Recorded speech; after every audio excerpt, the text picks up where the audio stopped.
प्रवास कुठलाही असो, मग आपल्या सुरक्षेची काळजी घेणं महत्त्वाचं असतं. मग आपण विमानातून फिरत असोत, रेल्वेमधून किंवा एसटी बसमधून जात असो. कारण अपघात कधीच सांगून होत नाही. अशीच एक धक्कादायक अपघाताची घटना समोर आली आहे.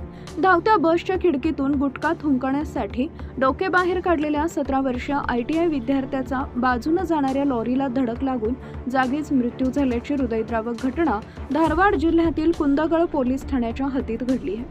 बेळगाव शेजारील धारवाड जिल्ह्यातील कुंदगोळ गावातील हृदयद्रावक घटना समोर आली असून बसमधून डोकं बाहेर काढल्यानं एका विद्यार्थ्याला हकनाक जीव गमवावा लागलाय.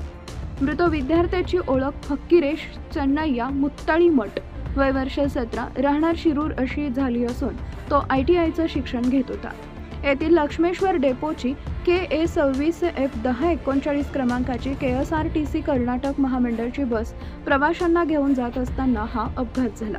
प्राथमिक माहितीनुसार KA 04AD7218 क्रमांकाची M वाळू वाहतूक करणाऱ्या लॉरी बसला ओव्हरटेक करत होती. त्याचवेळी फक्किरेशनं बसच्या खिडकीतून थुंकण्यासाठी डोकं बाहेर काढलं. या क्षणी त्याच्या डोक्याला लॉरीची जोरदार धडक बसली. या भीषण अपघातात त्याचा जागीच मृत्यू झाला. घटनेची माहिती मिळताच कुंदगोळ पोलिसांनी घटनास्थळी धाव घेऊन पंचनामा केला, तसेच वाहतूक सुरळीत केली. मृतदेह शवविच्छेदनासाठी रुग्णालयात पाठवण्यात आलाय. दरम्यान या घटनेनं कुटुंबियांवर दुःखाचा डोंगर कोसळला असून परिसरात हळहळ व्यक्त होत आहे. धावत्या बसच्या खिडकीतून गुटखा थुंकण्यासाठी डोके बाहेर काढलेल्या 17 वर्षीय ITI विद्यार्थ्याचा बाजूने जाणाऱ्या लॉरीला धडक लागून जागीच मृत्यू झाल्याची हृदयद्रावक घटना धारवाड जिल्ह्यातील कुंदगोळ पोलीस ठाण्याच्या हद्दीत घडली आहे.